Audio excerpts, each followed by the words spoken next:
small town experiences the terrifying consequences of pushing a shy teenage outcast past her breaking point in the reimagining of the classic horror story, Carrie. Hi, I'm Chloe Grace Moretz. Welcome to Made in Hollywood, and here's a scene from Carrie. The other kids, they think I'm weird. Carrie, favorite poem? Did you bring one? I don't want to be. I want to be normal. Wipe that smile off your face. I have to try and be a whole person before it's too late. Let's talk about Carrie. Who, what, where, when, why, how. Why is she such a memorable character? I think what it is that, Stephen King writes such beautiful pieces of work, and he really does create those characters that are not only, amazingly sci-fi and interesting and complex in that realm. The character of Carrie that he created is incredibly emotional and incredibly vulnerable, and I think everyone knows a Carrie. I certainly remember going to the movie. It was, 1976, so I was 15 years old, and I went to a strip mall along with, 100 million other teenagers, and when the kids came out, like they were coming out of the theaters we were going in, they were ashen. They were absolutely white. I remember reading the original novel when I was a kid. I was in a book club, and it scared me, but I was madly in love with Carrie White. I do remember having read it and seeing it probably late junior high, early high school, and then it was fun to go back and do both again, as an adult now, looking at it from this point of view, instead of from that point of view. Everyone has been a Carrie. Everyone has been the one that's victimized and the one that is scrutinized and ostracized and everything that really makes you. But with Carrie, she just can't handle it, Help this little girl see the sin of her days and ways. She'd made innocent, the curse of blood would Mama, never come that's upon not her. even in the Bible. It doesn't say that anywhere. Go to your closet and pray. What was your reaction when you found out they wanted to do a remake? I was curious. Why do you guys want to do that, and what's the goal? And when I went and talked to them, it was very satisfying to find out that it was MGM, John Glickman, that they just loved the novel as much as I did, and that they really saw it, similarly to the way I did, which is, it's about this girl who's a misfit, who just wants love and acceptance. And action for Carrie. It was an interesting discussion, when I talked to Kimberly Pierce. She's very interested in actors and in acting. I think that's probably her greatest strength as a director, and really wanted to talk about the relationship that these characters had to one another and who they were, and in particular the dynamics of this mother-daughter relationship. So that was really compelling. I kind of pushed them, and then they agreed to really focusing on the mother-daughter relationship. And you'll keep running until someone tells me who started this and who's keeping it going.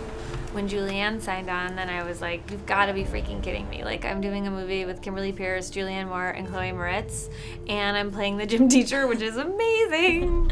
There are other people out there like me who can do what I can do.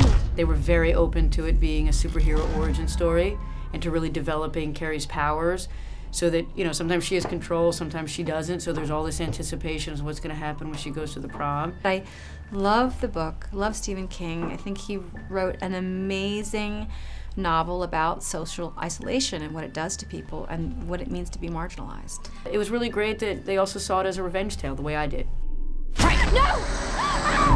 Mama! You pray, little girl. You pray for forgiveness. Mama!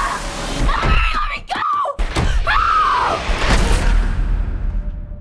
I mean this in the best way possible, but your what's it gonna character was so creepy in this film. She's pretty scary.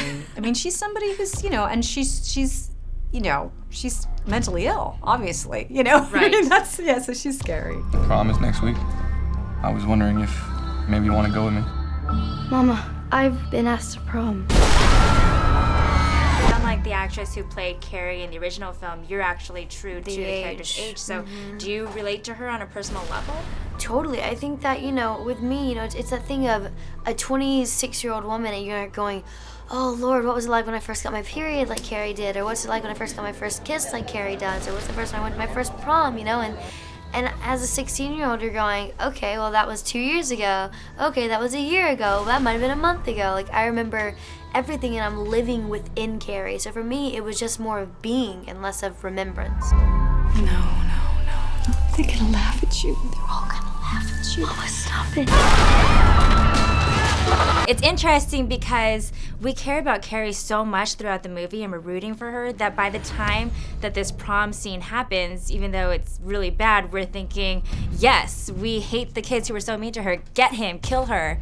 And we're all about it, even though it's not a good thing to wish on anyone. But you said it perfectly. I love that you love Carrie so much, because that was exactly our goal. In casting Chloe, in the work that Chloe and I did, and working with Julianne, we wanted you to be madly in love with this girl and to root for her. And just like you said, when things go bad, man, she's got to get the people who did her wrong. Well, because you live through her, and you're in her mind frame, and you're vulnerable with her. You're falling in love with Tommy with her. You know, you're living through this young girl's life, and you want nothing more than for her to succeed. If the two of you are planning some kind of joke on a poor, lonely girl, It was cool. It was fun to watch us like completely trash a set. Like the first day I walked onto it, I was like, oh my gosh, it's so pretty. And then by the end, it was like in flames, I gotta covered get out in of water. It's true, because it makes you think, like, what? Here's this person who's been so ignored and so shunted off to the side. And I think it makes everybody, you develop tremendous amount of empathy for her. And I think what you want too is for people to do that in real life, is like to see someone who is isolated or is sitting alone or doesn't have any friends, and think like, put yourself in their shoes and don't let that happen. And then when that happens, you're going, all right, well, I'm done with all these characters. Just go away, you know what I mean? But then at the same time, you feel so sad because you know she's gonna regret it, and you know you can't stop her.